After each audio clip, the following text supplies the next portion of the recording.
श्री शिव महापुराण चतुर्थ कोटि रुद्र संहिता अथ त्रिचत्वारिंशोऽध्यायः। ज्ञान का निरूपण तथा शिव पुराण की कोटि रुद्र संहिता के श्रवण आदि का महात्म्य। सूत जी बोले, हे ऋषियों, अत्यंत गोपनीय तथा परम मुक्ति स्वरूप शिव ज्ञान को जैसा मैंने सुना है वैसा ही कहता हूँ, आप सभी लोग सुनिए। ब्रह्मा, नारद, सनत कुमार, व्यास एवं कपिल सभी के समाज में इन्हीं महर्षियों ने शिव ज्ञान का स्वरूप निश्चय करके कहा है। यह सारा जगत शिवमय है, ऐसा ज्ञान निरंतर अनुशीलन करने योग्य है। इस प्रकार सर्वज्ञ विद्वान को शिव को सर्वमय जानना चाहिए। ब्रह्मा से लेकर तृण पर्यंत जो कुछ संसार दिख रहा है वह सब शिव ही है। वे देव शिव कहे जाते हैं। जिस समय उनकी इच्छा होती है तभी वे इस संसार की सृष्टि करते हैं। वे सबको जानते हैं किंतु उन्हें कोई नहीं जानता।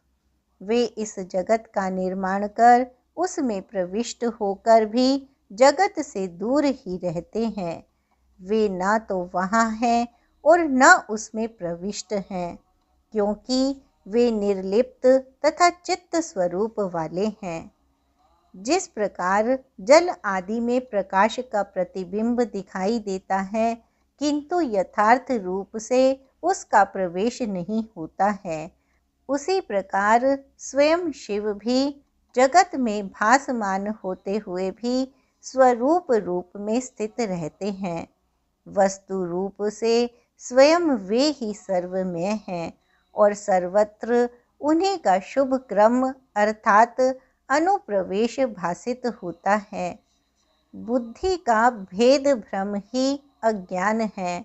शिव के अतिरिक्त और कोई द्वितीय वस्तु नहीं है। संपूर्ण दर्शनों में बुद्धि का भेद ही दिखाई पड़ता है, किंतु वेदांती लोग नित्य अद्वैत तत्व का ही प्रतिपादन करते हैं।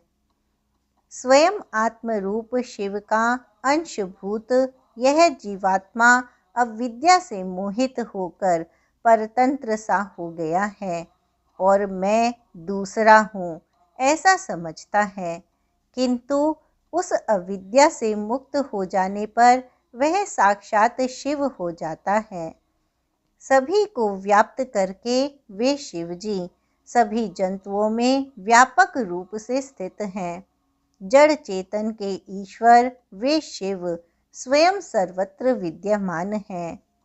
जो विद्वान वेदांत मार्ग का आश्रय लेकर उनके दर्शन के लिए उपाय करता है वह अवश्य ही उनका दर्शन रूप फल प्राप्त करता है। जिस प्रकार अग्नि व्यापक होकर प्रत्येक काष्ठ में अलक्षित रूप से स्थित है, किंतु जो उस काष्ठ का मंथन करता है उसे ही निसंदेह अग्नि का दर्शन प्राप्त होता है। जो विद्वान भक्ति आदि साधनों का अनुष्ठान इस लोक में करता है वह अवश्य ही उन शिव का दर्शन प्राप्त करता है, इसमें संशय नहीं है। सर्वत्र शिव ही है, शिव ही है, शिव ही है, अन्य कुछ भी नहीं है। भ्रम के कारण ही वे शंकर अज्ञानी जीवों को अनेक स्वरूपों में निरंतर भासते रहते हैं।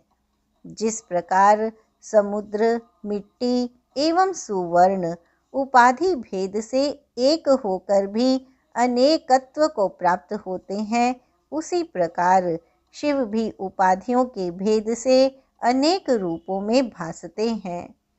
वास्तव में कार्य कारण में कुछ भी भेद नहीं है, केवल बुद्धि की भ्रांति से अंतर दिखाई पड़ता है और उसके न रहने पर वह भेद दूर हो जाता है।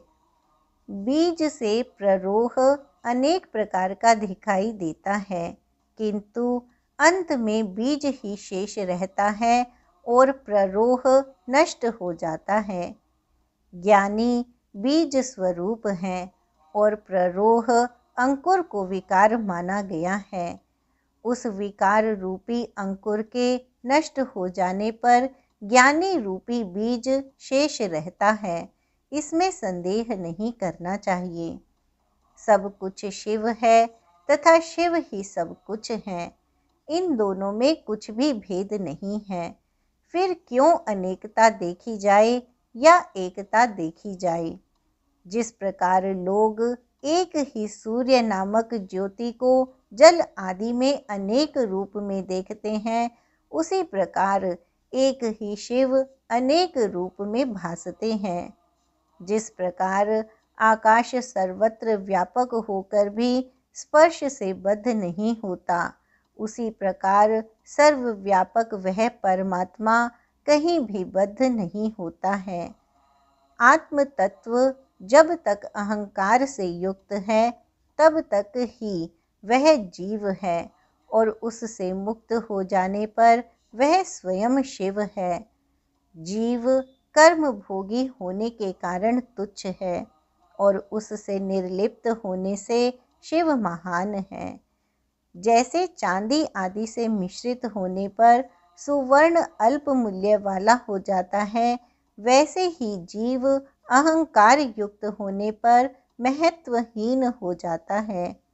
जैसे सुवर्ण आदि क्षार आदि से शोधित होकर शुद्ध हो जाने पर पहले के समान मूल्य प्राप्त कर लेता है, उसी प्रकार जीव भी संस्कार से शुद्ध हो साक्षात शिव ही हो जाता है। पहले श्रेष्ठ गुरु को प्राप्त कर भक्ति भाव से युक्त होकर शिव बुद्धि से उनका भली भांति पूजन स्मरण आदि करें। उनमें इस प्रकार की बुद्धि शिव बुद्धि रखने से देह से संपूर्ण पाप आदि दोष दूर हो जाते हैं। इस प्रकार जब वह ज्ञानवान हो जाता है तब उस जीव का द्वैत भाव रूप अज्ञान विनष्ट हो जाता है। वह अहंकार मुक्त होकर निर्मल बुद्धि से युक्त हो जाता है एवं शिवजी की कृपा से शिवत्व प्राप्त कर लेता है। जिस प्रकार शुद्ध दर्पण में अपना रूप दिखाई देता है, उसी प्रकार जीव को भी सभी जगह शिव का साक्षात्कार होने लगता है, यह निश्चित है। वह जीव शिव साक्षात्कार होने पर जीवन मुक्त हो जाता है। शरीर के शीर्ण हो जाने पर वह शिव में मिल जाता है। शरीर प्रारब्ध के अधीन है। जो देहाभिमान शून्य है वही ज्ञानी कहा गया है।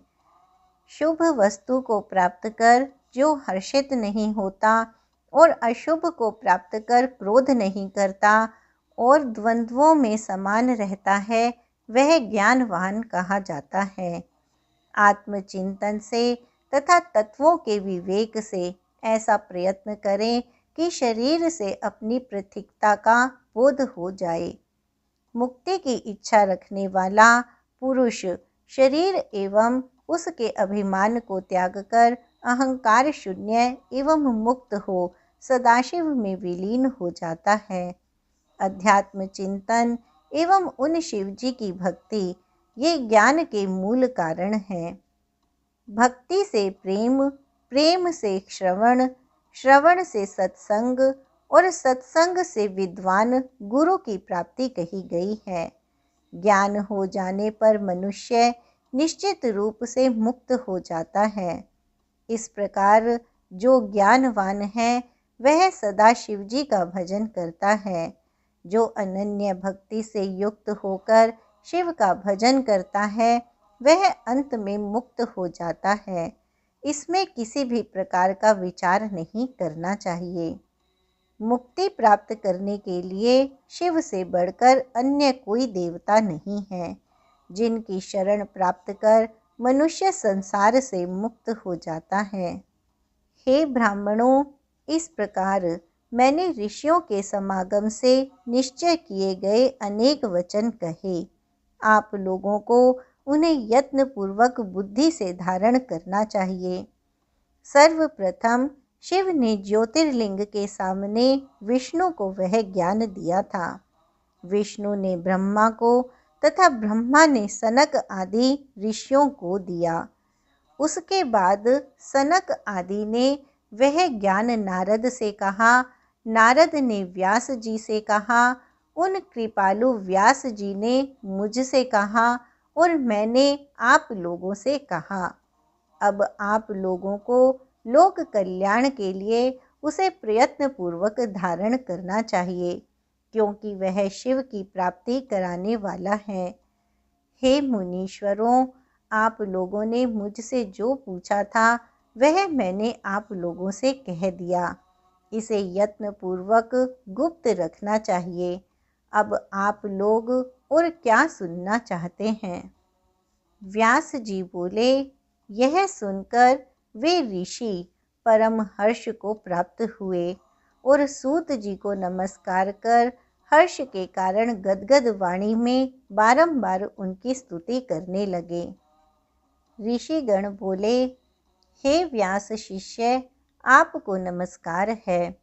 हे शैव सत्तम, आप धन्य हैं जो कि आपने हम लोगों को परम तत्व रूपी उत्तम शिव ज्ञान सुनाया।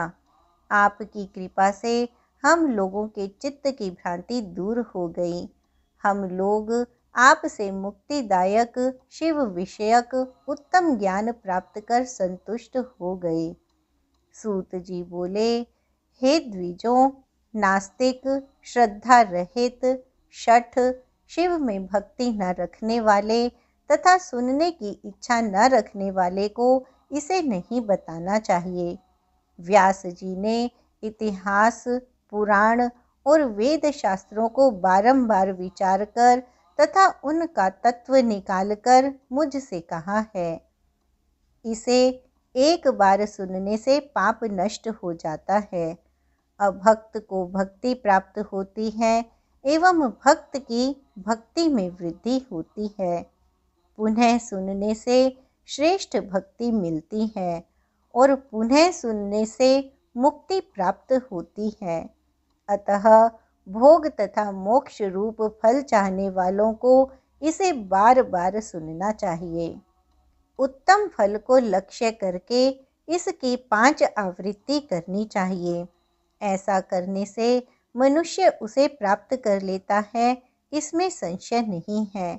यह व्यास जी का वचन है। जिसने इस उत्तम इतिहास को सुना उसे कुछ भी दुर्लभ नहीं है। इसकी 5 आवृत्ति करने से शिवजी का दर्शन प्राप्त होता है। हे श्रेष्ठ ऋषियों, प्राचीन काल के राजा, ब्राह्मण एवं वैश्य बुद्धिपूर्वक इसे 5 बार सुनकर उत्कृष्ट सिद्धि को प्राप्त हुए हैं। आज भी जो मनुष्य भक्ति में तत्पर होकर इस शिव संज्ञक विज्ञान का श्रवण करेगा वह भोग तथा मोक्ष प्राप्त करेगा।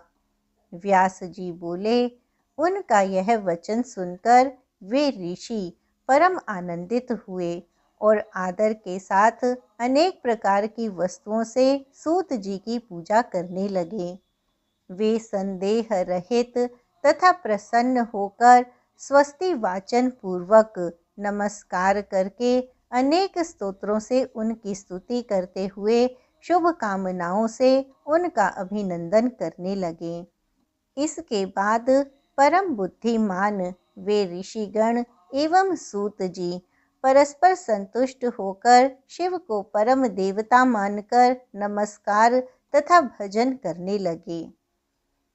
शिव संबंधी यह विशिष्ट ज्ञान शिव को अत्यंत प्रसन्न करने वाला, भोग मोक्ष देने वाला तथा दिव्य शिव भक्ति को बढ़ाने वाला है। इस प्रकार मैंने शिव पुराण की आनंद प्रदान करने वाली तथा उत्कृष्ट कोटि रुद्र नामक चौथी संहिता का वर्णन कर दिया। जो मनुष्य सावधान चित्त होकर भक्ति पूर्वक इसे सुनता है अथवा सुनाता है वह इस लोक में संपूर्ण सुखों को भोगकर अंत में परम गति प्राप्त करता है। इति श्री शिव महापुराणे चतुर्थयां कोटिरुद्रसंहितायां ज्ञाननिरूपणं नाम 43वांशोऽध्यायः। इस प्रकार श्री शिव महापुराण के अंतर्गत चतुर्थ कोटि रुद्र संहिता में ज्ञान निरूपण नामक 43वां अध्याय पूर्ण हुआ। समाप्तेयं चतुर्थी कोटि रुद्र संहिता। चतुर्थ कोटि रुद्र संहिता पूर्ण हुई। ओम नमः शिवाय।